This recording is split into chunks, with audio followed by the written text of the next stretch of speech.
السلام عليكم ورحمة الله وبركاته. الحمد لله رب العالمين والصلاة والسلام على رسول الله سيدنا محمد وعلى آله وصحبه أجمعين أما بعد.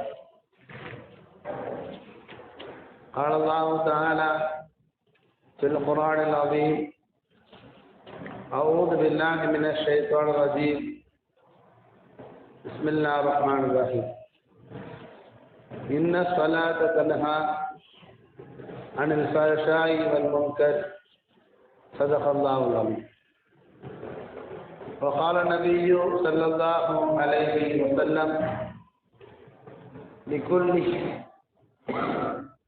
لكل داء دواء ودواء الذنوب التوبة، أو كما قال عليه الصلاة والسلام. அல்லாஹு தஆலா நாம் செய்த பாவங்களை எல்லாம் மன்னிப்பானாக. நோயற்ற நீண்ட ஆயுளை, குறைவற்ற செல்வத்தை தந்து அவனுக்கு பொருத்தமான வாழ்வை நாம் வாழ்வதற்கு அல்லாஹு தஆலா தௌஃபீக் செய்வானாக.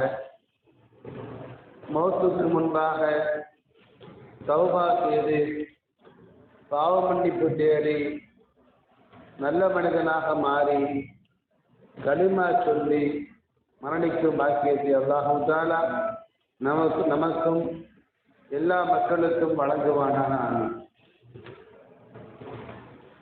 அல்லாஹ்வுடைய அன்பை பெறுவதும் அவனுடைய நெருக்கத்தை அடைந்து கொள்வதும் ஒவ்வொரு மனிதனுக்கும் அவசியமான முக்கியமான ஒன்றாக இருக்கிறது. அல்லாஹ்வின் நெருக்கத்தையும் அவனுடைய அன்பையும் நாம் அடைந்து கொள்ள வேண்டுமானால் அதற்கு இரண்டு விஷயங்கள் தேவைப்படுகிறது. முதலாவது, பாவங்கள் செய்யாமல் வாழ வேண்டும். குற்றங்கள் புரியாமல் நம்முடைய வாழ்க்கையை நாம் பாதுகாத்துக் கொள்ள வேண்டும். இரண்டாவது, எல்லா அமல்களையும் செய்ய வேண்டும். ஒரு மனிதன் பாவம் செய்யாமல் வாழும்போது சாலிகான அமல்களை செய்கின்ற போதுதான் அல்லாஹ்வுடைய அன்பை அவன் அடைந்து கொள்ள முடியும். ஆனால் பாவங்களை விடுவது, பாவங்களை செய்யாமல் வாழ்வது அது சாதாரணமான காரியம் அல்ல, கஷ்டமான ஒன்று, சிரமமான ஒன்று. பாவங்களை விடுவது மிக மிக கஷ்டமானது, சிரமமானது. இத்தோடு நாம் ஒப்பிட்டு பார்க்கும் பொழுது நன்மை செய்வது கொஞ்சம் லேசானது. பாவத்தை விடுவது ரொம்ப கஷ்டமானது. இதை கவனித்து நாம் பார்க்கும் பொழுது நன்மை செய்வது கொஞ்சம் லேசாக இருக்கிறது. நாம் நன்மைகளை செய்ய ஆரம்பித்து விட்டால், நன்மைகளை அதிகப்படுத்தி கொண்டால் அல்லாஹு தஆலா நாம் செய்யக்கூடிய நன்மைகளை கொண்டு இரண்டு காரியங்கள் நடக்கும். முதலாவது காரியம், நன்மைகளை நாம் செய்கின்ற பொழுது நம்முடைய பாவங்கள் மன்னிக்கப்படும். தொடர்ந்து நாம் நன்மைகளை செய்து கொண்டே இருந்தால் நாம் செய்யக்கூடிய நன்மையை கொண்டு, நன்மையினுடைய பரக்கத்தினாலே நாம் பாவங்களை விட்டு பாதுகாக்கப்பட்டு விடுவோம். புரிந்து கொள்ளுங்கள், பாவங்களை விடாமல் அல்லாஹ் நன்மை பெற முடியாது. பாவங்களை நம்மால் விட முடியவில்லை, அது கஷ்டமாக இருக்கிறதா, நன்மைகளை செய்ய வேண்டும். நன்மைகளை அதிகப்படுத்தி விட்டால் அந்த நன்மையின் பரக்கத்தால் சிரமமான அந்த பாவத்தை விடக்கூடிய பாக்கியத்தை அல்லாஹு தஆலா நமக்கு வழங்கி விடுகிறார். அல்லாமா சுஃபியான் ஸௌரி ரஹ்மஹுல்லாஹ் அழகான ஒரு கருத்தை நமக்கு தருகிறார்கள். வசாரிகி ஃபில் கைராத்தி, நன்மைகளை செய்வதிலே விரைவாக செயல்படுங்கள். எவ்வளோ சீக்கிரமாக நன்மைகளை செய்ய முடியுமோ, எவ்வளோ அதிகமாக நன்மைகளை செய்ய முடியுமோ அந்த அளவுக்கு நன்மைகளை நீங்கள் அதிகமாக செய்யுங்கள், விரைவாக செய்யுங்கள். நன்மை செஞ்சா என்ன நடக்கும்? யஹூலுல்லாஹு பைனக வ பைன மாசியத்திக, அல்லாஹ் தஆலா உங்களுக்கும் பாவங்களுக்கு மத்தியிலே தடையை அல்லாஹ் தஆலா உண்டாக்கி விடுவான். பாவத்தை விட முடியாம கஷ்டப்படுறோம்ல, பாவத்தை விட முடியாம சிரமப்படுறோம்ல, நன்மையை செஞ்சேன்னு சொன்னா நன்மையை வச்சு அல்லாஹ் எதை தடுத்துருவான்? பாவங்களை தடுத்து விடுவான் என்று சொல்லுகிறார்கள் அல்லாமா சுஃபியான் சௌரி ரஹ்மத்துல்லாஹி அவர்கள். எந்தெந்த நன்மைகள் செஞ்சா பாவங்கள் தடுக்கப்படும், எந்தெந்த நன்மையை செஞ்சு நம்ம பாவங்களை விட்டு தப்பித்துக் கொள்ளலாம் என்பதற்கு நான் இன்றைக்கு சில உதாரணங்களை, சில நிகழ்ச்சிகளை நான் உங்களுக்கு சொல்ல விரும்புகிறேன். அப்துல்லா பின் முபாரக் ரஹ்மத்துல்லாஹ் மிகப்பெரிய மாமேதை, மிகப்பெரிய மகான் அப்துல்லா பின் முபாரக். அவங்க ஒரு முறை ஹஜ்ஜுக்கு போனாங்க. ஹஜ்ஜுக்கு போன சமயத்துல ஒரு நாள் இரவு நேரத்துல தொழுகையெல்லாம் தொழுது முடிச்சுட்டு கொஞ்ச நேரம் ஓய்வெடுத்தார். இரவிலே உறங்கிய போது இமாம் அப்துல்லா பின் முபாரக் அவர்கள் கனவு கண்டார். அந்த கனவிலே அல்லாஹ்வுடைய தூதரை பார்த்தார். அல்லாஹு தஆலா நமக்கும் கனவிலே நாயகத்தை காணக்கூடிய மகத்தான பாக்கியத்தை அல்லாஹு தஆலா வழங்குவானாக. ரசூலுல்லாஹ்வை ஹஜ்ரத் அப்துல்லா கனவுல கண்டார். அப்துல்லா பின் முபாரக்கினுடைய கனவிலே நாயகம் சொன்னாங்க, இதா ரஜஅத இலா பக்தாத் ஃபஅக்ரிஜ் பஹ்ராமல் மஜூசி மின்னி அஸ்ஸலாம் வகுல் லஹு அல்லாஹு ராலின் அன்க. அப்துல்லா அவர்களே, நீங்க ஹஜ்ஜை முடிச்சுட்டு உங்க ஊர் பக்தாதுக்கு நீங்க போவீங்க. பக்தாத் எங்க இருக்குதுங்க? ஈராக் நாட்டினுடைய தலைநகர் தான் பக்தாத். நீங்க ஹஜ்ஜை முடிச்சுட்டு உங்க நாட்டினுடைய பக்தாதுக்கு நீங்க போவீங்க. பக்தாதுக்கு நீங்க போனா அந்த பக்தாத்துல பஹராம் என்ற ஒரு மனிதர் வாழ்கிறார். அவர் பேர் ரெண்டு பேருங்க, பஹராம். அவர் முஸ்லீம் அல்ல, அவர் யாரு? மஜூசி. மஜூஸ்னா யாருங்க? நெருப்பை கடவுளாக ஏற்றி வணங்கக்கூடியவர். நெருப்பை கடவுளாக ஏற்றி வணங்குகிற பஹராம் என்ற பெயருடைய ஒரு மஜூசி எங்க இருக்கிறாரு? பகதாதுல இருக்கிறாரு. அப்துல்லாவே, நீங்க ஹஜ்ஜை முடிச்சுட்டு அந்த பஹராம் என்ற மஜூசியை போய் பார்க்கணும். பார்த்துட்டு அவருக்கு நீங்க சொல்லுங்க. எதை சொல்லுங்க? நான் சலாம் சொன்னதாக அந்த காஃபிருக்கு, அது நெருப்பு வணங்கிக்கு நீங்க சொல்லுங்க. என்னுடைய சலாம அந்த காஃபிருக்கு நீங்க சொல்லுங்க. மட்டுமல்ல, அல்லாஹ் அவர்களை பொருந்தி கொண்டான், அவரை அல்லாஹ் தஆலா பொருந்தி கொண்டான் என்ற இந்த சந்தோஷமான செய்தியையும் நீங்கள் அவருக்கு சொல்லிவிடுங்கள் என்று ரசூலுல்லாஹ் அப்துல்லா பின் முபாரக் கனவுல சொன்னாங்க. இதை கேட்டு ரசூலுல்லாஹ், இதை கேட்டு இந்த கனவை பார்த்த அதற்கு அப்துல்லா ஆச்சரியப்பட்டாங்க, குழப்பம் அடைஞ்சாங்க. ஏன் ஆச்சரியப்பட்டாங்க அப்படி கேட்டா, ரசூலுல்லாஹ் காஃபிர்கள்ட்ட அன்பா பழகுவாங்க, காஃபிர்களுக்கு மரியாதை கொடுப்பாங்க, அவங்கள்ட்ட ஒற்றுமையா இருப்பாங்க, அவங்களுடைய உரிமைகளை ரசூலுல்லாஹ் தேடுவாங்க. ஆனா காஃபிர்களுக்கு சலாம் சொல்ல மாட்டாங்க.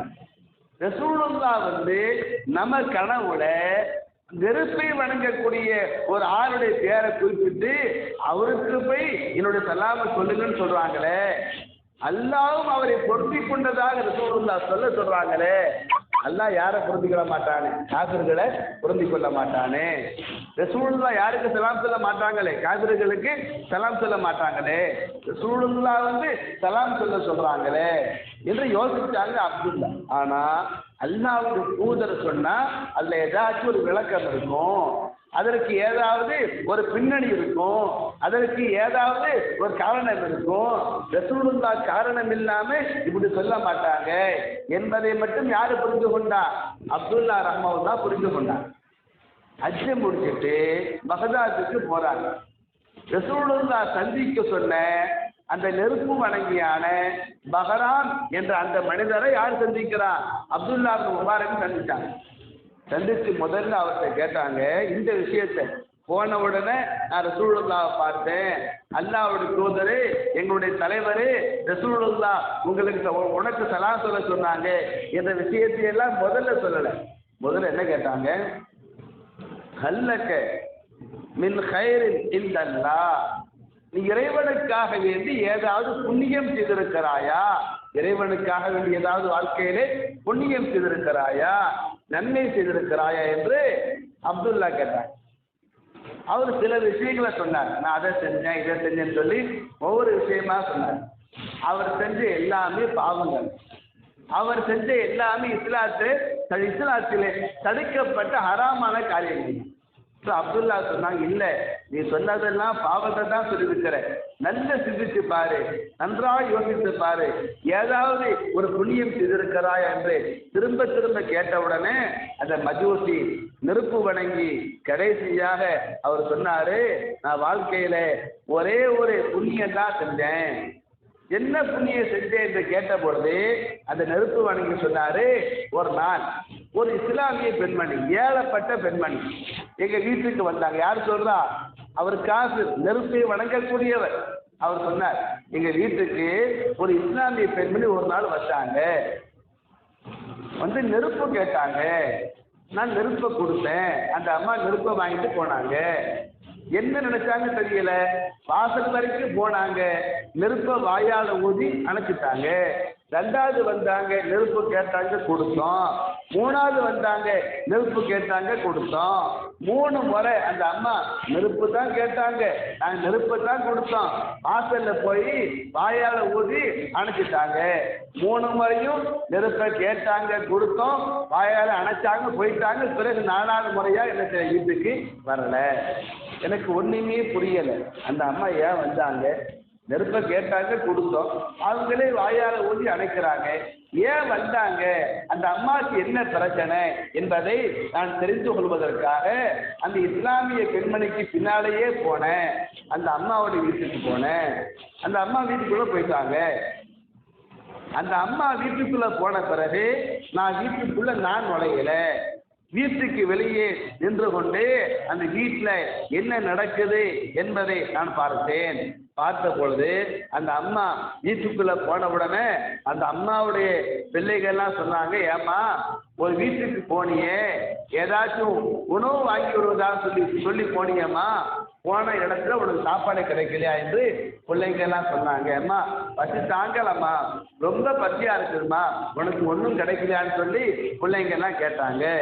அப்பொழுது அந்த அம்மா சொன்னாங்க, இஸ்தஹைது மினல்லாஹ் அன் அத்லுப மின் கைரிஹி ஃபரஜஅது.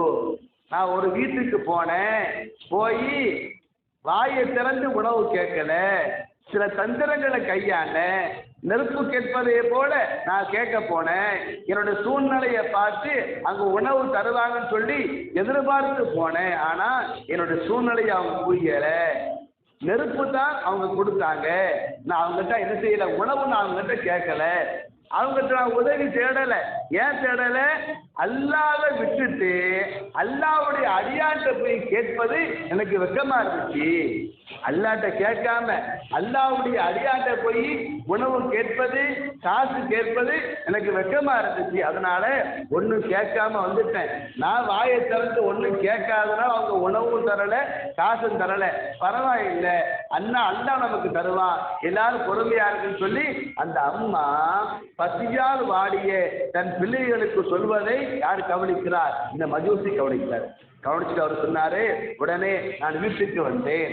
இந்த அம்மா உணவு கேட்டு தான் வந்திருக்கிறாங்க, உணவை எதிர்பார்த்து தான் வந்திருக்கிறாங்க, ரகசியமாக நெருப்பு கேட்டிருக்காங்க, நம்ம புரியாம விட்டுட்டேன்னு சொல்லி நான் வீட்டுக்கு வந்தேன்.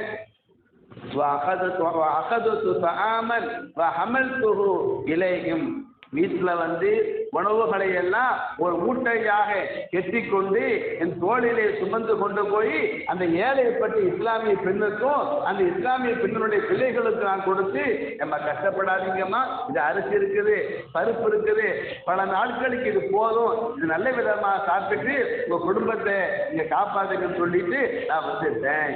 இந்த ஒரே ஒரு தர்மத்தை மட்டும்தான் நான் வாழ்க்கையில செய்தேன் என்று அந்த நெருப்பு வணங்கி மஜூசி சொன்ன உடனே அப்துல்லா இப்னு முபாரக் ரஹ்மத்துல்லாஹ் சொன்னாங்க, நீ செஞ்ச இந்த தர்மத்தை இறைவன் பொருந்திக் கொண்டான். நீ மஜூசியாக இருந்தாலும், நெருப்பு வணங்கியாக இருந்தாலும், நீ காசிராக இருந்தாலும், நீ செஞ்ச இந்த தர்மத்தை இறைவன் ஏற்றுக்கொண்டான் என்று சொன்ன உடனே அது நெருப்பு வணங்கி ஆச்சரியப்பட்டார். இறைவன் எவ்வளவு பெரிய இறக்கமுடையவனாக இருக்கிறான், நான் எவ்வளவு பாவம் செஞ்சிருக்கிறேன், ஒரே ஒரு தர்மத்தை வச்சு அந்த இறைவன் என்னை ஏற்றுக்கொண்டான் என்று சொன்னால் எவ்வளவு பெரிய விஷயம் சொல்லி உடனே அவர் கலிமா சொல்லி முஸ்லீம் ஆயிட்டார், இஸ்லாத்தை ஏற்றுக்கொண்டார். அவர் இஸ்லாத்தை ஏற்ற பிறகுதான் அப்துல்லா இப்னு முபாரக் சொன்னாங்களா, என் கனவிலே வந்து நபிகள் நாயகம் ஸல்லல்லாஹு அலைஹி வஸல்லம் உனக்கு சலாம் சொல்ல சொன்னாங்க என்று. அதற்கு பிறகுதான் ரசூலுல்லாஹ் அவர் கனவிலே வந்து அவருக்கு சொன்ன சலாம அப்துல்லா இப்னு முபாரக் ரஹ்மத்துல்லாஹ் அவருக்கு சொன்னதாக நாம் வரலாற்றிலே பார்க்கிறோம். இங்கே இந்த சம்பவத்துல நாம கவனிக்க வேண்டிய விஷயம் என்னவென்றால், பாவத்துல பெரிய பாவம் என்னதுங்க? குஃப்ர் என்றால் இறைவனை மறுப்பது. பாவத்துல ரொம்ப பெரிய பாவம் என்னதுங்க? ஷிர்க் என்றால் இணை வைப்பது. அப்ப அதை மஜூசி இறைவனை மறுக்கக்கூடியவராக இருந்தார், இணை வைக்கக்கூடியவராக இருந்தார். அவருக்கு அல்லாஹ் தஆலா அந்த இறை மறுப்பு என்ற பாவத்தை விட்டு, இணை வைக்குதல் என்ற பாவத்தை விட்டு அல்லாஹ் அவரை பாதுகாத்து ஈமானை கொடுத்துட்டான். ஈமான் என்ற ஒரு பெரிய நன்மையை அல்லாஹ் கொடுத்துட்டான். அந்த இறை மறுப்பு என்ற பாவத்தை விட்டு அவர் எதனால பாதுகாக்கப்பட்டார் சொல்லுங்க? செஞ்ச தர்மத்தினால பாதுகாக்க. ஒரு ஏழை பெண்ணுக்கு ஒரு நாள் செஞ்ச தர்மத்தினால இறை மறுப்பு என்ற குஃபரை விட்டு அல்லாஹ் அவரை பாதுகாத்து ஈமான் என்ற நன்மையை அல்லாஹ் அவருக்கு கொடுத்தார். நமக்கு என்ன புரியுது நண்பர்களே? தர்மம் என்பது பாவங்களை விட்டு நம்மை பாதுகாக்கும். யார் திருந்த வேண்டும் என்று நினைக்கிறாரோ, இறை அச்சத்தை பெற வேண்டும் என்று யார் நினைக்கிறாரோ, பாவம் செய்யாமல் வாழ வேண்டும் என்று யார் ஆசைப்படுகிறாரோ அவர் அதிகமா என்ன செய்யணுங்க? தர்மம் செய்யணும். பள்ளிவாசலுக்கு செலவு செய்யறது, ஏழை குமர்களுக்கு செலவு செய்யறது, இந்த மாதிரி அல்லாஹ்வின் பாதையில நம்முடைய செல்வங்களை நாம் செலவு செய்யும் போது நாம் செலவு செய்யக்கூடிய தர்மத்தை கொண்டு அல்லாஹ் தஆலா நம்மை எல்லாம் பாவங்களை விட்டு பாதுகாக்கிறோம். நண்பர்களே, பாவங்களை விட்டு அல்லாஹ் தஆலா நம்மை பாதுகாக்க வேண்டுமானால் அதற்கு நாம் நன்மைகளை செய்ய வேண்டும். பாவத்தை நம்மால சாதாரணமா விட முடியல. நன்மையை செஞ்சுட்டேன்னு சொன்னா நன்மையை வச்சு அல்லாஹ் எதை தடுத்துருவான்? பாவத்தை அல்லாஹ் தஆலா தடுத்து விடுகிறான். ஹதீஸ் ஷரீஃப்ல இன்னொரு செய்தியை நான் பார்க்கிறேன். நபிகள் நாயகம் ஸல்லல்லாஹு அலைஹி வஸல்லம் அவங்க ஒரு நாள் ஒரு ஆளை கூப்பிட்டாங்க. அந்த ஆளு சில பாவங்களை செய்திருந்தார். சில பாவங்களை செய்திருந்த அந்த ஆளை கூப்பிட்டு ரசூலுல்லாஹ் கேட்டாங்க, கதா இன்னென்ன பாவத்தை எல்லாம் நீ செய்தாயா என்று ரசூலுல்லாஹ் அவர்கிட்ட விசாரித்தார். அவர் சொன்னாரு, நான் எந்த பாவமும் செய்யல என்று அவர் சொன்னார். ஆனா உண்மையிலேயே அவர் பாவம் செய்திருக்கிறார். செஞ்ச பாவத்தை ஒப்புக்கொண்டா ரசூலுல்லாஹ் தண்டனை கொடுத்துவாங்க. இது தண்டனைக்கு பயந்துதான் அவர் பாவம் செய்து விட்டு பாவமே செய்யவில்லை என்று மறுத்தார். அவர் பாவம் செய்யவில்லை என்று சொல்லும் பொழுது பெருமனை சொல்லாம என்ன சொன்னார் தெரியுமா?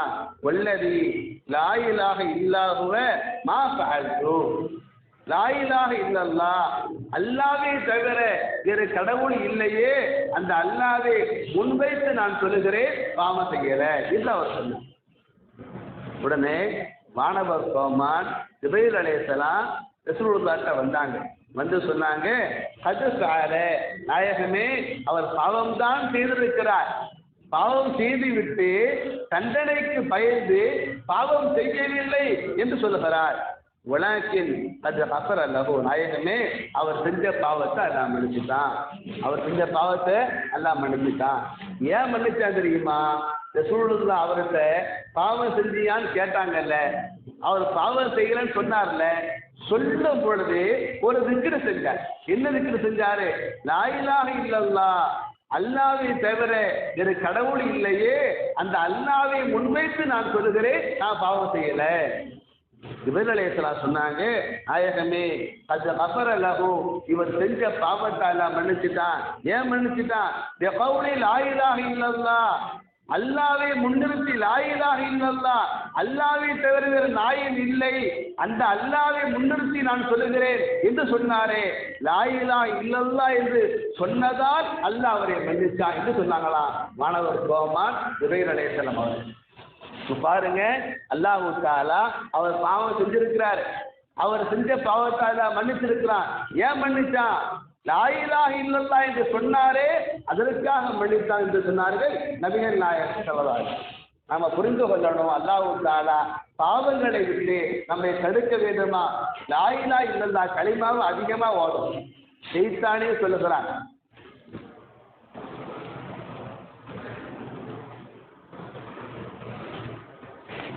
ஷைத்தானே சொல்லுகிறான். எந்த ஷைத்தான்? மனிதர்களை கெடுக்கக்கூடிய ஷைத்தான், மனிதர்களை பாவ படுகொலியிலே தள்ளக்கூடிய ஷைத்தான் சொல்லுகிறான், நான் மனிதர்களை பாவத்திலே ஈடுபடுத்துகிறேன், நான் மனிதர்களை கெடுக்கிறேன். அகல கூலி லா இலாஹ இல்லல்லாஹ், லா இலாஹ இல்லல்லாஹ் என்ற கலிமாவை சொல்வதை கொண்டு மனிதர்கள் என்னை அழித்து விடுகிறார்கள். லா இலாஹ இல்லல்லாஹ் கலிமாவை யார் சொல்றாங்களோ அவங்க பக்கத்துல என்னால போக முடியாது. லா இலாஹ இல்லல்லாஹ் கலிமா ஓதினால் நான் அழிந்து போவேன் என்று ஷைத்தானே தோல்வியை ஒப்புக்கொள்கிறான். அல்லாஹ் தஆலா பாவங்களை விட்டு நம்மை தடுக்க வேண்டுமானால் அதிகமா திக்ர செய்யணும். குறிப்பாக லா இலாஹ இல்லல்லாஹ் என்ற திக்ர அதிகமா செய்யணும். லா இலாஹ இல்லல்லாஹ் திக்ர செஞ்சா என்னால அந்த திக்ர செய்யக்கூடிய ஆளை கெடுக்க முடியாது என்று ஷைத்தானே தோல்வியை ஒப்புக்கொண்ட விஷயங்களை நாம் ஹதீஸ் ஷரீஃபிலே பார்க்கிறோம். நண்பர்களே, அல்லாஹ் தஆலா நம்மை எல்லாம் பாவங்களை விட்டு பாதுகாப்பானாக. பாவங்களை விடுவது சிரமமான ஒன்று, அதற்கு நாமே ஆதாரம், நாமே சாட்சி. எவ்வளோ வயசாயிடுச்சு, நம்மளால பாவத்தை விட முடியுதா? விட முடியல. ஏன் விட முடியல? பாவத்தை விடுறது கஷ்டம், அதனால பாவத்தை விட முடியல. பாவத்தை விடுறதுக்கு லேசான வழி என்ன கேட்டா, அமல்களை அதிகமா செஞ்சுட்டா ஒளி வந்துட்டா எது போயிடுங்க, இருட்டா இருக்குது. ஒரு விளக்கை ஏற்றிட்டா இருட்டு தானா போயிடும். அதே போல பாவத்தை விடுறதுக்கு லேசான வழி என்ன கேட்டா, அமல்களை அதிகப்படுத்தும். அமல்களை அதிகப்படுத்திட்டா இது தானாவே போயிடும், பாவங்கள் தானாக போய்விடும். அமல்களை அதிகப்படுத்தக்கூடிய மனிதரை அல்லாஹ் தஆலா பாவங்களை விட்டு பாதுகாத்து விடுகிறார். அல்லாஹ் தஆலா நம்மை பாவங்களை விட்டு அல்லாஹ் தஆலா பாதுகாப்பதற்கு நாம் செய்ய வேண்டிய இன்னொரு முக்கியமான அமல் என்னன்னு கேட்டா, குர்ஆன் அதிகமாக ஓதுவது. குர்ஆன் ஓதக்கூடிய மக்களை அல்லாஹ் தஆலா பாவங்களை விட்டு பாதுகாக்கிறார். அல்லாமா சுஃபியான் ஸௌரி ரஹ்மஹுல்லாஹ் அழகான ஒரு செய்தியை சொல்றார். இதா கரஅல் ரஜுலுல் குர்ஆன கப்பலல் மலக்கு பைன ஐனைஹி. ஒரு ஆள், ஒரு மனிதர் குர்ஆன் ஓதினார், ஒரு மனிதர் குர்ஆன் ஓதினால் குர்ஆனை ஓதக்கூடிய மனிதருடைய நெற்றியிலே மலக்குமார்கள் முத்தம் கொடுக்கிறார். நம்ம குர்ஆன் ஓதுனா நம்ம பக்கத்துல யாரு வந்துடுவா? மலக்கு வந்துடுவார். மலக்குமார்களை நீங்க பார்க்க முடியுமா? நம்ம கண்ணுக்கு அவங்க தெரிய மாட்டோம். ஆனா மலக்குமார்களால யாரை பார்க்க முடியும்? நம்மளை பார்க்க முடியும். மலக்குமார்கள் நம்ம எப்போது பார்ப்பாங்க? குர்ஆன் ஓதுனா பார்ப்பாங்க. மலக்குமார்கள் பக்கத்துல நீங்க போக முடியாது, ஆனா உங்க பக்கத்துல மலக்கு வர முடியும். மலக்கு உங்க பக்கத்துல எப்போ வருவாரு? நீங்க குர்ஆன் ஓதுனா வருவார். சுஃபியான் ஸௌரி ரஹ்மஹுல்லாஹ் சொல்றாங்க, ஒரு மனிதன் குர்ஆனை ஓதினால் அவர் அருகிலே மலக்கு வருகிறார். அந்த குர்ஆன் ஓதக்கூடிய மனிதரை தன்னுடைய நண்பராக அந்த மலக்கு ஆக்கி கொள்ளுகிறார். குர்ஆன் ஓதக்கூடிய அந்த மனிதருக்கு அந்த வானவர் நெற்றியிலே முத்தம் கொடுக்கிறார் என்று சுஃபியான் ஸௌரி ரஹ்மஹுல்லாஹ் சொல்றாங்க. நண்பர்களே, நம்ம குர்ஆன் ஓதும் பொழுது மலக்குமார்களுடைய தோழமை, மலக்குமார்களுடைய நட்பு நமக்கு கிடைக்கும். மலக்குமார்கள் யார்? பாவம் செய்யாத பரிசுத்தமான ஆன்மாக்கள் தான் மலக்குமார்கள். பாவம் செய்யாத பரிசுத்தமான ஆன்மாக்களான அந்த மலக்குமார்களுடைய தொடர்பு நமக்கு கிடைக்கும் பொழுது அல்லாஹ் தஆலா அவர்களை போன்று நம்மையும் பாவம் செய்யாமல் பாதுகாத்து விடுகிறார். அல்லாஹ் தஆலா நம்மை பாவம் செய்யாமல் பாதுகாப்பதற்கு நாம் செய்ய வேண்டிய ஒரு முக்கியமான அமல் குர்ஆனை அதிகமா ஓதும். நல்லா புரிந்து கொள்ளுங்கள், குர்ஆன் ஓத ஓத யாருடைய நெருக்கம் கிடைக்கும்? யார் நெருக்கம் கிடைக்கும்? மலக்குகள் நெருக்கம் கிடைக்கும். மலக்குமார்கள் பாவம் செய்ய மாட்டாங்க.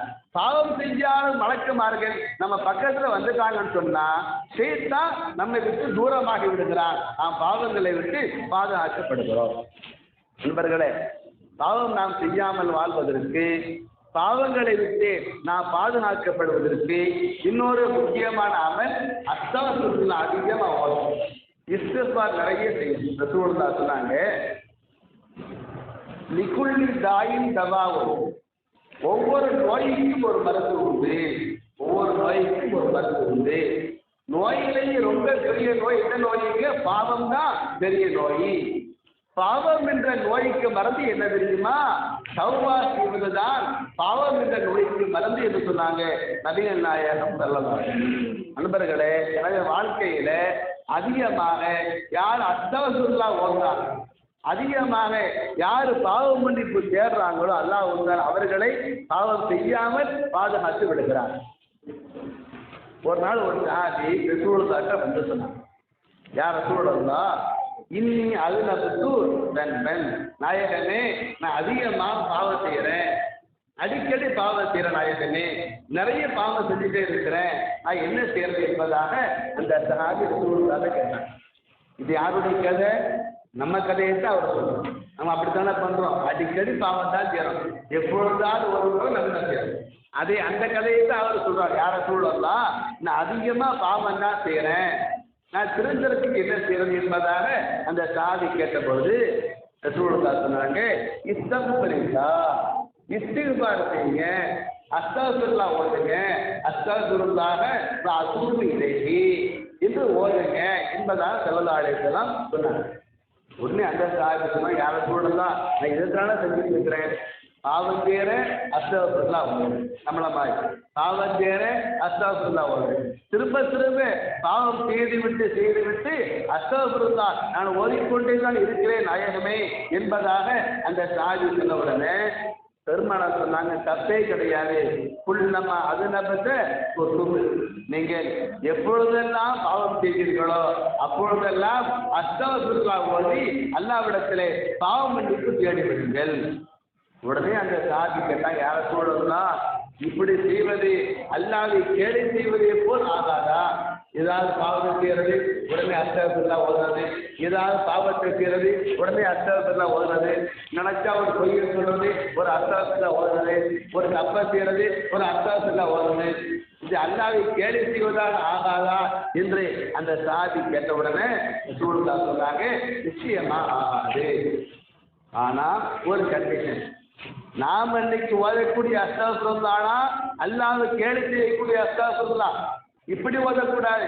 ஸல்லல்லாஹு அலைஹி வஸல்லம் சொன்னாங்க, நீ எத்தனை முறை பாவம் செஞ்சாலும் ஒவ்வொரு பாவத்துக்கு பின்னால அஸ்தக்ஃபிருல்லாஹ் ஓதி அத்தூபு இலைஹி ஓதி பாவ மன்னிப்பு தேடித்தா அல்லாஹ் மன்னிச்சிருவான். ஆனா நீ ஒவ்வொரு முறையும் பாவ மன்னிப்பு தேடும் பொழுது அஸ்தக்ஃபிருல்லாஹ் ஓதும் பொழுது உன் உள்ளம் வலிக்கணும், உன் கல்ல கண்ணீர் வடியணும், இப்படி எல்லாம் பாவம் செஞ்சோமே இப்படி எல்லாம் பாவம் செஞ்சோம்னு சொல்லி அழுது செஞ்ச பாவத்தை நினைச்சு வெக்கப்பட்டு செஞ்ச பாவத்தை நினைச்சு வருத்தப்பட்டு கண்ணீர் வடித்து அஸ்தக்ஃபிருல்லாஹ் ஓதணும். நம்ம அப்படியே ஓதணும், அப்படி ஓதுறோமா? அஸ்தக்ஃபிருல்லாஹ் ஓதுவோம், மனசுல எந்த வழியும் இருக்காது, மனசுல எந்த ஃபீலிங்கும் இருக்காது, எந்த கவலையும் இருக்காது. அப்படி ஓதுனா நீ எச்சா அஸ்தக்ஃபிருல்லாஹ் ஓதுறானோ அல்லாஹ் பாவத்தை மன்னிக்க மாட்டான். ஒவ்வொரு முறையும் பாவ மன்னிப்பு தேட பொழுது கவலைப்பட்டு கண்ணீர் வடித்து அஸ்தக்ஃபிருல்லாஹ் ஓதணும். ரெண்டாவது, இனிமேல் பாவம் செய்ய மாட்டேன் என்று உறுதி எடுத்து அஸ்தக்ஃபிருல்லாஹ் ஓதணும். இப்படி நீ எப்பொழுது பாவம் செய்தாலும் பாவ மன்னிப்பு தேடிக்கொண்டே இரு, அஸ்தக்ஃபிருல்லாஹ் ஓதிக்கொண்டே இரு, உன் பாவத்தை எல்லாம் மன்னிச்சிடுவான். நீ எப்பொழுதெல்லாம் பாவம் செய்வாயோ அப்பொழுதெல்லாம் அஸ்தக்ஃபிருல்லாஹ் ஓதிக்கொண்டே இருந்தால் அத்தா எக்குண ஷைத்தானும் உவல் ஹசீரு, உன்னை கெடுக்கக்கூடிய ஷைத்தான் நிராசையடைஞ்சிடும், ஷைத்தான் நம்பிக்கை இழந்துடுவான். ஒரு ஆளு எப்பொழுதெல்லாம் பாவம் மன்னிப்பு செய்கிறார், எப்பொழுதெல்லாம் பாவம் செய்கிறாரோ அப்பொழுதெல்லாம் வருத்தப்பட்டு பாவம் மன்னிப்பு கேடுனா ஷைத்தான் நினைப்பானோ, நாமளும் இந்த ஆளை விடுற மாதிரி தெரியல, இந்த ஆளும் இஸ்திக்பார விடுற மாதிரி தெரியல, நாமளும் இந்த ஆளை விடுற மாதிரி தெரியல, எடுத்துக்கொண்டே இருக்கிறோம், அந்த ஆள் இதை விட மாட்டேங்கான், பாவ மன்னிப்பு தேடுறதை விட மாட்டேங்கான், இந்த ஆளும் பாவத்தை இந்த ஆளு தௌபா விட மாட்டான், இந்த ஆளு நம்மளால கெடுக்க முடியாது, இது செய்தா நிராசை அடைஞ்சி உன்னை விட்டு போய் விடுவான், அல்லாஹ் அவனை பாதுகாத்து விடுவான் என்று சொன்னார்கள் நபிகள் நாயகம் ஸல்லல்லாஹு அலைஹி வஸல்லம். அல்லாஹ் தஆலா நம்முடைய பாவங்களை எல்லாம் மன்னிக்க வேண்டுமான அன்பர்களே, நாம் அதிகமாக அஸ்தக்ஃபிருல்லாஹ் ஓதணும். அஸ்தக்ஃபிருல்லாஹ் ஓதிக்கொண்டே இருந்தால் ஷைத்தான் பார்ப்பான், இவன் அஸ்தக்ஃபிருல்லாஹ் ஓதிக்கிட்டே இருக்கிறான், இவனை நம்மால கெடுக்க முடியாது என்று ஷைத்தான் உன்னை விலகிக் கொள்வான் என்று சொன்னார்கள் கண்மணி நாயகம் ஸல்லல்லாஹு அலைஹி வஸல்லம். கடைசியாக நண்பர்களே, கடைசியாக அல்லாஹ் தஆலா நம்முடைய பாவங்களை மன்னிப்பதற்கு 3 அமல்களை கற்றுத்தருகிறேன். அல்லாஹ் நம்முடைய பாவங்களை விட்டு நம்மை பாதுகாப்பதற்கு லேசான 3 அமல்கள். ஒரு விஷயத்தை நன்றாக புரிந்து கொள்ளுங்கள். எல்லா சோதனைக்கும் இதுதான் காரணம். எல்லா சோதனைக்கும் இதுதான் காரணம். பாவம் தான் காரணம். குர்ஆன்ல அல்லாஹ் சொல்றான், ஒமா அஸாபக மின் ஸய்யிஅத்தின் ஃபமின் நஃப்ஸிக். உனக்கு வந்த எல்லா சோதனைக்கும் என்ன பேசாத, நீ தான் காரணம். உனக்கு நோய் ஏன் வந்துச்சு? பாவத்தினால வந்துச்சு. உனக்கு கவலை ஏன் வந்துச்சு? பாவத்தினால வந்துச்சு. உனக்கு கஷ்டம் ஏன் வந்துச்சு? பாவத்தினால வந்துச்சு. உன் குடும்பத்துல சண்டை ஏன் வந்துச்சு? பாவத்தினால வந்துச்சு. உனக்கு நிம்மதி ஏன் தொலைச்சு போச்சு? பாவத்தினால போச்சு. எல்லாம் சொல்ல உனக்கு வந்த எல்லா பிரச்சனைக்கும் அவன் செய்வன வச்சுட்டான், இவன் சூனியம் பண்ணிட்டான், அவன் கண் போட்டுட்டான், அவன் கெடுதல் பண்ணிட்டான், அவன் அநியாயம் பண்ணிட்டான், அவனையெல்லாம் சொல்லாதப்பா. நீ செஞ்ச பாவத்துக்கு, நீ செஞ்சு உனக்கு வந்த எல்லா சோதனைக்கும் உன்னுடைய பாவம் தான் காரணம் என்று அல்லாஹ் சொல்ற. அப்ப நிம்மதியா வாழன்னா என்ன செய்யாம வாழணும்? பாவம் செய்யாம வாழ்ந்தா மட்டும்தான் நிம்மதியா வாழ முடியும். அப்ப கண்டிப்பா பாவம் செய்யாம இருக்கணும்ல. அந்த பாவத்தை நாம செய்யாம இருக்கிறதுக்கும் அந்த பாவத்தை விட்டு அல்லாஹ் நம்மை தடுப்பதற்கும் லேசான 3 அமல்களை நான் சொல்லித்தரேன், கவனமாக கேட்கிறேன். முதலாவது செய்தி ஸல்லல்லாஹு அலைஹி வஸல்லம் சொன்ன ஒரு ஹதீஸ். நம்ம ஹதீஸிலே பார்க்கிறோம், மன் கரஹ குல் ஹுவல்லாஹு அஹத் 10 மர்ராத் பாதல் ஃபஜ்ரி லம் யலஹ பிஹி ذلك اليوم ذنب وإن جهد الشيطان. தினசரி ஃபஜ்ர் தொழுகைய, சுபஹ் தொழுகைய ஜமாத்தோடு தொழுவது. சுபஹ் தொழுகைய ஜமாத்தோடு தொழுது முடிச்ச உடனே அல்லாஹ் சமது இந்த சூறாவை 10 முறை ஓத வேண்டும். சுபஹ் தொழுகைக்கு பின்னால சூறாவை எந்த அடியார் பழமையாக 10 முறை ஓதுவாரோ அந்த அடியானை அன்று முழுக்க ஷைத்தான் எவ்வளவு முயற்சி செஞ்சாலும் அந்த ஆளை ஷைத்தானால கெடுக்க முடியாது. எல்லா பாவங்களை விட்டு அல்லாஹ் அவரை பாதுகாத்து விடுவான் என்று சொன்னாங்க அருமை நாயகம் ஸல்லல்லாஹு அலைஹி வஸல்லம். இது ஒரு அமல். தினசரி ஃபஜ்ர் தொழுகைக்கு பின்னால சூரத்துல் இக்லாஸ் 10 முறை ஓதினால் அல்லாஹ் நம்மை பாவங்களை விட்டு பாதுகாத்து. இரண்டாவது, ஸல்லல்லாஹு அலைஹி வஸல்லம் அபூ தர் கிஃபாரி என்ற சஹாபிக்கு ரசூலுல்லாஹ் சொன்னாங்க, வயின் ஸல்லைத சித்தன் லம் யல்ஹக தன்புன். லுஹா தொழுகை நீங்க 6 ரக்காத்து தொழுதால், லுஹா தொழுகை குறைஞ்சது 2 ரக்காத்து. லுஹா தொழுகை என்பது காலையில 9 மணிக்கு சொல்லக்கூடிய தொழுகை. சூரியன் உச்சி சாயக்கூடிய லுஹர் தொழுகைக்கு 4 மணி நேரத்துக்கு முந்தி வரைக்கும் லுஹா தொழுகலாம். ஒரு 11:45 வரைக்கும் லுஹா தொழுகலாம். 11:50 வரைக்கும் லுஹா தொழுகலாம். லுஹா தொழுகையில குறைஞ்சது 2 ரக்காத், அதிகபட்சம் 12 ரக்காத். ரசூலுல்லாஹ் சொன்னாங்க, நீங்கள் தினசரி 6 ரக்காத்து லுஹா தொழுதிருந்தால் எந்த பாவத்தையும் செய்யாமல் அல்லாஹ் உங்களை பாதுகாப்பான் என்று சொன்னார்கள் நபிகள் நாயகம் ஸல்லல்லாஹு அலைஹி வஸல்லம். ஆக முதல் அமலே சுபஹ் தொழுகைக்கு பின்னால சலாம் கொடுத்துட்டு பொழுதாது சூரா 10 முறை ஓதணும். ரெண்டாவது, லுஹா தொழுகை தினசரி 6 ரக்காத் தொழுகணும். இந்த ரெண்டும் செஞ்சுட்டா அல்லாஹ் அன்னைக்கு முழுக்க பாவத்தை விட்டு பாதுகாப்பான். மூணாவதாக, யா ஹய்யூ யா கய்யூம் லா இலாஹ இல்லா அன்த. இந்த திக்ருக்கு ஒரு வரலாறு உண்டு, வரலாறு சொல்ல நேரம் இல்லை.